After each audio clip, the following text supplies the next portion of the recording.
नमस्कार दोस्तों, स्वागत है आप सभी का कोरल ड्रा की 5वीं क्लास में। कोरल ड्रा में हम लोग सभी टूल्स के बारे में एक एक करके सीख रहे हैं और टूल्स के ऊपर ये दूसरा पार्ट है। अगर आपने पहला पार्ट नहीं देखा है तो आप इस वीडियो के नीचे डिस्क्रिप्शन बॉक्स में चेक कर सकते हैं या फिर चैनल पे जाकर के प्लेलिस्ट चेक कर सकते हैं। आपको कोरल ड्रा की सभी वीडियो मिल जाएगी। तो कोरल ड्रा को ओपन कर लेते हैं। जब आप अपने कंप्यूटर में कोरल ड्रा को ओपन करेंगे तो ये वेलकम स्क्रीन आपके सामने आएगी। वेलकम स्क्रीन में अगर आप न्यू पर क्लिक करेंगे तो एक नया डॉक्यूमेंट आपके सामने खुल जाएगा। अगर आप गलती से यहाँ से कट कर देते हैं तो नया डॉक्यूमेंट कैसे लाना है इसको लेकर के थोड़ी सी लोगों को कंफ्यूजन है। तो मैं आपको बता दूं कि अगर आप गलती से कट कर देते हैं तो आप यहाँ से भी नया डॉक्यूमेंट ओपन कर सकते हैं। आप यहाँ पर भी क्लिक करेंगे, एक नई फाइल आ जाएगी, या फिर फाइल पर क्लिक करके यहाँ से भी एक नई फाइल ले सकते हैं, या फिर कंट्रोल के साथ एन बटन को दबाइएगा तो एक नई फाइल ओपन हो जाएगी। तो ये जो कंफ्यूजन है मेरे ख्याल से दूर हो गई होगी। पिछली क्लास के अंदर हमने शेप टूल के बारे में समझा था। शेप टूल के अंदर आपको और भी टूल मिलते हैं। आज की क्लास के अंदर हम लोग इन सभी टूल के बारे में सीखेंगे। इसके अंदर जो दूसरा टूल है वो है नाइफ टूल। नाइफ का मतलब आपको पता है कि चाकू, और चाकू से हम किसी चीज को काटते हैं। तो सेम काम इस टूल का भी है।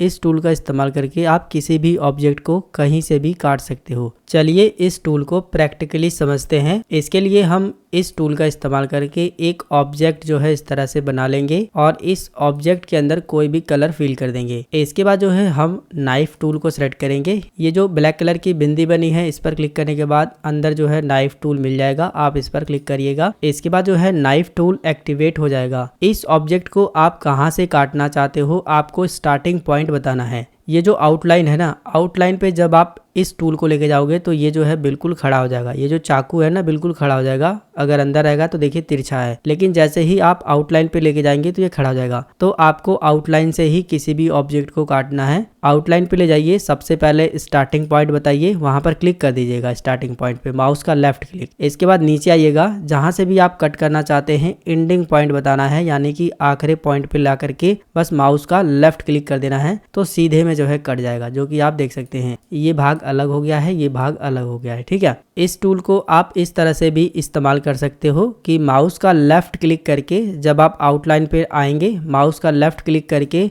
माउस को ड्रैग करिएगा, छोड़ना नहीं है लेफ्ट क्लिक, इस तरह से ड्रैग करके एंडिंग पॉइंट पे ला करके छोड़ देना है। तो जैसे जैसे आपने माउस घुमाया होगा उस तरह से जो है आपका ये शेप कट जाएगा, जो कि आप देख सकते हैं। जैसे जैसे हमने माउस पॉइंटर घुमाया था वैसे वैसे जो है ये शेप कट गया है। तो अगर आपको कोरल ड्रा में कोई डिजाइन बनाते वक्त किसी शेप में कटिंग करनी है तो नाइफ टूल काम करता है। नाइफ टूल जब आप इस्तेमाल करेंगे तो ऊपर आपको एक और सेटिंग मिलेगी, जिसे बड़े ध्यान से समझिएगा। अभी जो है इस वाली सेटिंग पर क्लिक है, ऑटो क्लोज ऑन कट, यानी कि जब आप कट करेंगे तो ऑटोमेटिक क्लोज हो जाएगा और जो है जो भी आपने कट किया है ऑब्जेक्ट वो अलग अलग हो जाएगा जब पहले वाले ऑप्शन पर क्लिक रहेगा। तो जैसे कि मैंने इस पर क्लिक कर दिया और मैं यहाँ पर क्लिक करके और यहाँ पर क्लिक करके अगर इस ऑब्जेक्ट को कट कर रहा हूँ, पिक टूल सेलेक्ट करने के बाद देखेंगे ये जो है अलग अलग हो गया है। ठीक है, लेकिन मैं इसे पहले कंट्रोल जेड करता हूँ। हम इस वाले को डिसेबल कर देते हैं क्लिक करके और इस वाले को इनेबल कर देते हैं। ये कौन सी सेटिंग है? ये है लीव एज वन ऑब्जेक्ट, मतलब कि कट तो जाएगा लेकिन एक ही ऑब्जेक्ट में रहेगा। मतलब कि जब आप यहाँ पर क्लिक करोगे और इसका एंडिंग पॉइंट बताओगे तो ये कट तो हो जाएगा लेकिन ये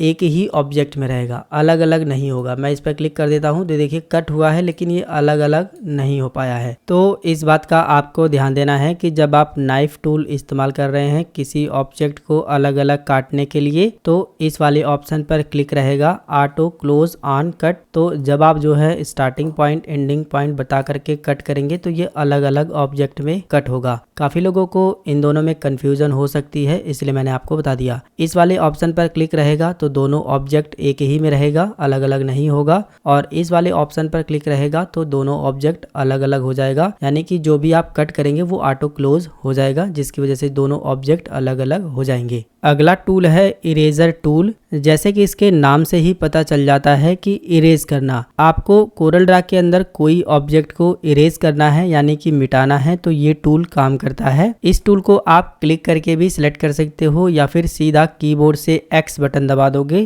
जैसे कि मैं दबा देता हूँ तो देखिए इरेजर टूल ऑटोमेटिक सिलेक्ट हो जाएगा। और इरेजर टूल सिलेक्ट करने के बाद इसका जो पॉइंटर है वो अगर इस तरह से बिल्कुल छोटा सा दिखाई दे रहा है तो आप इसकी थिकनेस को यहाँ से जो है बढ़ा सकते हो। आप एक एक पॉइंट को यहाँ से बढ़ा दोगे तो थोड़ा थोड़ा बढ़ेगा। और यहाँ पर आप टाइप करके भी बढ़ा सकते हो, जैसे कि मैं 20 कर देता हूँ तो देखिए इतना बड़ा हो जाएगा। इसके बाद जो है आप किसी भी ऑब्जेक्ट को मिटा सकते हो। मिटाना कैसे है, जिस तरह से हम लोग कॉपी पे इरेजर यानी रबड़ से मिटाते हैं, ठीक उसी तरह से आप किसी भी ऑब्जेक्ट को सिलेक्ट कर लीजिए, माउस का लेफ्ट क्लिक करके जो है इस तरह से ड्रैग करेंगे तो इरेज होगा। कैसे, किसी भी ऑब्जेक्ट पर सबसे पहले आप एक बार क्लिक करिए, माउस का लेफ्ट क्लिक करके इस तरह से इरेज कर सकते हैं। इसके अलावा जो है आप इरेजर को इस तरह से भी चला सकते हैं कि आप किसी भी ऑब्जेक्ट को सिलेक्ट करिए, सबसे पहले आप स्टार्टिंग पॉइंट बताइए, स्टार्टिंग पॉइंट ये है, इसके बाद एंडिंग पॉइंट बताइए जो आखिरी वाला पॉइंट है, वहां पर आकर के माउस का लेफ्ट क्लिक कर देंगे तो इस तरह से भी इरेज हो जाएगा। ये काम जो है आप किसी भी ऑब्जेक्ट में कर सकते हो। जैसे कि मैं सर्कल बना लेता हूं और इस सर्कल को अगर हमें बीच से इरेज करना है तो हम इरेजर टूल सेलेक्ट करेंगे, यहाँ से इसका जो डायामीटर है वो सेट कर लेंगे। मैं यहाँ पर जो है इस बार 10 कर लेता हूँ। इसके बाद इरेजर का जो पॉइंट है उसके हिसाब से हो जाएगा और यहाँ पर स्टार्टिंग पॉइंट बताएंगे और इस तरह से लाने के बाद एंडिंग पॉइंट बता देंगे तो इस तरह से जो है दो भागों में इरेज हो जाएगा। तो मेरे ख्याल से इरेजर टूल आपको अच्छे से समझ आ रहा होगा। इरेजर टूल अभी आप देखोगे सर्कल में है, आप चाहो तो यहाँ पर क्लिक करके इसको स्क्वायर में कर सकते हो इस तरह से, और स्क्वायर में भी आप मिटा सकते हो। माउस का लेफ्ट क्लिक करके भी इस तरह से मिटा सकते हो जिस तरह से मैंने आपको बताया। साथ ही साथ जो है आप किसी भी ऑब्जेक्ट को सेलेक्ट करिए, स्टार्टिंग पॉइंट बताइए और एंडिंग पॉइंट बताइए तो इस तरह से भी आप जो है किसी भी ऑब्जेक्ट को मिटा सकते हो। इरेजर टूल से हमने इस सर्कल को 4 भागों में डिवाइड कर दिया है, लेकिन अभी भी अगर आप पिक टूल सेलेक्ट करेंगे तो ये जो है अभी एक ही में अटैच है, ये अलग अलग सिलेक्ट नहीं हो रहा है। अगर आप इसे अलग अलग करना चाहते हैं तो जब आप इसे सेलेक्ट करेंगे तो ऊपर की साइड में जो है आपको ब्रेक अपार्ट का ऑप्शन मिलेगा, जिसकी शॉर्टकट की है कंट्रोल के साथ के बटन। आप इस पर क्लिक भी कर सकते हो या फिर कंट्रोल के साथ के बटन भी दबा सकते हो। इतना करने के बाद जो है आप बाहर क्लिक करिएगा और एक एक ऑब्जेक्ट को जो है आप अलग कर सकते हो, जो कि आप देख सकते हो। हमने एक सर्कल बनाया, इरेजर टूल से हमने जो है सेंटर पॉइंट से उसको इरेज कर दिया, फिर उसको जो है हमने अलग अलग टुकड़ों में इस तरह से जो है बांट दिया। तो इसके अलावा बहुत सारे काम जो है आप इरेजर टूल से कर सकते हो, थोड़ा सा आप अपना दिमाग लगाइएगा। इसके अंदर अगला टूल है स्मज ब्रश टूल। इस टूल का इस्तेमाल करके आप किसी भी ऑब्जेक्ट को बाहर की साइड में या फिर अंदर की साइड में जो है फैला सकते हो। कहने का मतलब यह है कि उसका आकार आप बदल सकते हो। कैसे इस्तेमाल करना है, थोड़ा सा इसे प्रैक्टिकल समझते हैं। आप इस टूल पर क्लिक करेंगे, ये टूल जो है सिलेक्ट हो जाएगा। अभी आप देखोगे ये टूल काफी छोटा सा दिखाई दे रहा है, तो अगर आप इसका साइज बढ़ाना चाहते हो तो आप निब साइज ये जो ऑप्शन है यहाँ पर क्लिक करके थोड़ा थोड़ा भी बढ़ा सकते हो, या फिर जो है अगर आपको ज्यादा बढ़ाना है तो आप यहाँ पर जो है सीधा टाइप करके भी बढ़ा सकते हो, इस तरह से ज्यादा बढ़ जाएगा। इसके बाद जो है अगर आप इसे किसी ऑब्जेक्ट पर इस्तेमाल करना चाहते हो तो सबसे पहले आपको उस ऑब्जेक्ट पर क्लिक करना होगा और इसको जो है कन्वर्ट टू कर्व करना होगा। इस तरह से कन्वर्ट टू कर्व की विंडो आएगी, यहाँ पर ओके पर क्लिक करिएगा। इसके बाद जो है ये ऑब्जेक्ट कन्वर्ट टू कर्व हो जाएगा। अब आप इस ऑब्जेक्ट में से जो भी हिस्सा फैलाना चाहते हैं या फिर बटोरना चाहते हैं वो सारा काम जो है आप इस टूल से कर सकते हैं। एग्जाम्पल के लिए हमें ये जो लाइन दिख रही है इसको थोड़ा थोड़ा फैलाना है, तो हम इसके अंदर से क्लिक करके इस तरह से जो है ड्रैग कर देंगे थोड़ा सा इस तरह से राउंड में, तो देखिए ये वाला जो लाइन था वो फैल गया इस तरह से। अगर आप बटोरना चाहो तो बाहर से क्लिक करके इस तरह से बटोर भी सकते हो, थोड़ा थोड़ा सा इस तरह से भी करके बटोर सकते हो। देखिए बटोर रहा है, और एक लाइन में सीधे सीधे ड्रैग कर दोगे तो इस तरह से एक लाइन में सीधे सीधे हो जाएगा। कहने का मतलब ये है कि इस टूल का इस्तेमाल करके आप किसी भी ऑब्जेक्ट का अंदर का हिस्सा खींच करके बाहर कर सकते हो इस तरह से, और बाहर का हिस्सा खींच करके अंदर कर सकते हो इस तरह से। इसके अलावा कुछ और सेटिंग है, उसे भी बड़े ध्यान से समझिए। यहाँ पर ये जो पॉइंट दिया गया है, यहाँ पर आप जितना पॉइंट बढ़ाएंगे उतनी कम दूरी तक आप खींच पाएंगे। जैसे कि मैं अंदर का हिस्सा अब जो है बाहर खींचता हूँ इस तरह से, तो देखिए मैं यहाँ तक पॉइंटर लेकर आया हूँ लेकिन यहीं तक जो है ये खिंचाया है। लेकिन अगर मैं इसे 0 कर देता हूँ और फिर जो है अंदर का हिस्सा बाहर क्लिक करके खींचता हूँ, जैसे कि मैं अंदर क्लिक करके बाहर करके खींचता हूँ, तो देखिए मैं जितना दूरी तक खींच रहा हूँ उतना दूरी तक ये जा रहा है। तो मेरे ख्याल से ये चीजें आपको समझ आ रही होगी। जितना ज्यादा पॉइंट रहेगा उतना कम दूरी तक आप खींच पाओगे। इसके अलावा जो अगला ऑप्शन है, इस ऑप्शन का इस्तेमाल करके आपने ये जो ब्रश सेलेक्ट किया है इसको जो है सर्कल पॉइंट में कर सकते हो। अभी देखोगे ये अंडे आकार का है, लेकिन जैसे ही आप यहाँ पर डिग्री चेंज करोगे, जैसे कि मैं 90 डिग्री कर देता हूँ और अंदर क्लिक करने के बाद देखिए बिल्कुल सर्कल में हो गया है। सर्कल में बनाने के बाद आप जो है ऑब्जेक्ट के अंदर कुछ इसे इस तरह से भी यूज कर सकते हो। देखिए मैंने एक डिजाइन यहाँ बना दिया, एक यहाँ पर और एक यहाँ पर, और एक कॉर्नर में भी इस तरह से बना सकते हो। और अगर आपको बाहर का हिस्सा अंदर लेके जाना है तो बाहर क्लिक करिएगा, अंदर जो है थोड़ा सा ड्रैग करेंगे इस तरह से चला जाएगा। ठीक है, बाहर क्लिक करने के बाद अंदर की साइड में थोड़ा सा ड्रैग करेंगे तो इस तरह से भी डिजाइन बन जाएगा। इसके बाद जो अगला ऑप्शन है, इस ऑप्शन का इस्तेमाल करके आपका ये जो पॉइंटर है इसको आप रोटेट कर सकते हो, यानी कि घुमा सकते हो। इसके लिए मैं जो है सबसे पहले इसको 45 डिग्री ही कर देता हूँ, ताकि जब मैं रोटेट करके दिखाऊं तो आपको अच्छे से समझ आए। अभी आप देखोगे ये जो हमारा पॉइंटर है वो बिल्कुल अंडे आकार का है। अगर मैं यहाँ पर 45 डिग्री कर देता हूँ तो देखिए 45 डिग्री पे ये जो है रोटेट हो गया है, यानी कि घूम गया है। तो अगर आपको किसी ऑब्जेक्ट में जो है 45 डिग्री पे कोई डिजाइन बनाना है तो वो आप डिग्री यहाँ पर चेंज करके अपना जो पॉइंटर है उस डिग्री में कन्वर्ट कर पाओगे। और इसके बाद जो भी आप डिजाइन बनाना चाहो 45 एंगल पे जो है इस तरह से डिजाइन बना सकते हो। और अगर आपको बाहर से अंदर की साइड में लेके जाना है तो आप इस तरह से भी ले जा सकते हो। तो मेरे ख्याल से ये वाला टूल आपको समझ आ गया होगा। इस टूल का इस्तेमाल करके आप किसी भी ऑब्जेक्ट का जो आकार है उसे बदल सकते हो। इसके बाद अगला टूल है रफ एंड ब्रश टूल। इस टूल का इस्तेमाल करके आप किसी भी ऑब्जेक्ट में जिग जैग वाली लाइन जो है बना सकते हो। ये भी जो है किसी भी शेप का जो आकार है उसे बदलने में ही काम आता है। जब आप इस पर क्लिक करेंगे तो ये टूल सेलेक्ट हो जाएगा। अगर ये टूल काफी छोटे पॉइंट में दिख रहा है इस तरह से, तो निब साइज का इस्तेमाल करके आप इसका साइज बढ़ा सकते हो जितना बड़ा करना चाहो। फिलहाल मैं यहाँ पर जो है 20 रख लेता हूँ तो कुछ इतना बड़ा हो जाएगा। इसके बाद जो है आपको इसको ऑब्जेक्ट पर इस्तेमाल करने के लिए ऑब्जेक्ट पर एक बार क्लिक करना होगा। इस तरह से कन्वर्ट टू कर्व की ऑप्शन आएगा, यहाँ पर ओके पर क्लिक करना होगा। इसके बाद ये जो है कर्व में कन्वर्ट हो जाएगा। अब आपको जो है ये जो आउटलाइन दिख रही है ना बाहर, इसी पे जो है आपको इस तरह से सहलाना है, मतलब कि खींचना है। तो आप देखेंगे जिग जैग वाली लाइन आ रही है।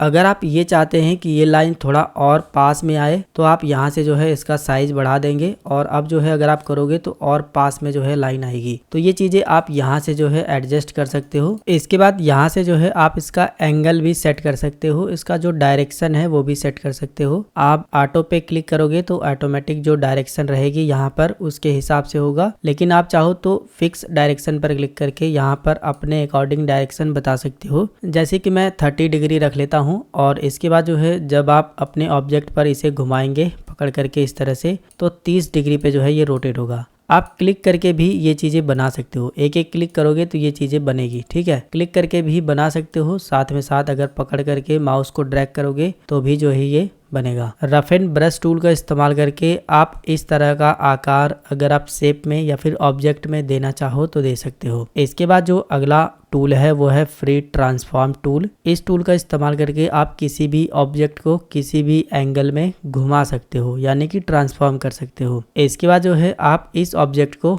किस एंगल में घुमाना चाहते हैं, इसके लिए जो है आपको बस एक बार इस पर क्लिक करके माउस को लेफ्ट क्लिक करके रखना है। जिस भी एंगल में आप घुमाना चाहते हो इस तरह से घुमा सकते हो। देखिए इस एंगल में घूम गया, और अगर आप इसे इस एंगल में करना चाहो तो इस एंगल में कर सकते हो। फ्री ट्रांसफॉर्म टूल का काम किसी भी ऑब्जेक्ट को ट्रांसफॉर्म करना है, यानी कि घुमाना है। इसके बाद अगला टूल है वर्चुअल सेगमेंट डिलीट। इस टूल का इस्तेमाल करके आप किसी भी ऑब्जेक्ट को डिलीट कर सकते हो, या फिर किसी भी ऑब्जेक्ट की जो आउटलाइन है उसको डिलीट कर सकते हो जो आपको नहीं चाहिए। मैं इसे एग्जांपल के साथ आपको समझाना चाहूंगा। हम इस टूल को सिलेक्ट करेंगे। अगर हमें इस ऑब्जेक्ट को डिलीट करना है तो हम इस ऑब्जेक्ट की आउटलाइन पर बस क्लिक कर देंगे, ऑब्जेक्ट डिलीट हो जाएगा। दूसरी बात कि आप इस टूल को इस तरह से भी यूज कर सकते हो। मैंने एक रेक्टेंगल बनाया और प्लस बटन दबा करके इसकी कॉपी बना ली, कुछ इस तरह से मैंने इसको सेट कर दिया। अब ये रेक्टेंगल पीछे है और ये वाला ऊपर है। अगर मुझे इस वाले रेक्टेंगल का ये जो आउटलाइन आ रहा है यहाँ से इसे डिलीट करना है तो ये काम भी आप जो है वर्चुअल सेगमेंट डिलीट ये जो टूल है इससे जो है कर सकते हो। इस टूल को सिलेक्ट करिएगा,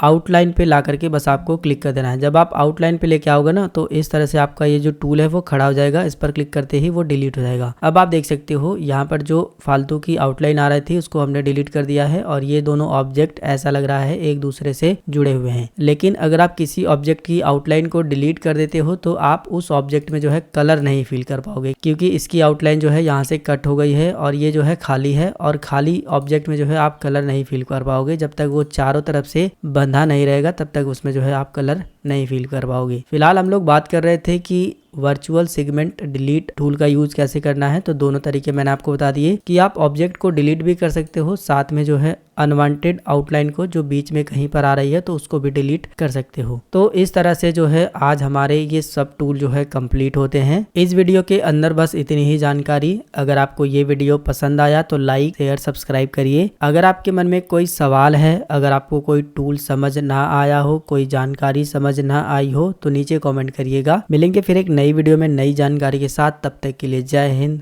वंदे मातरम।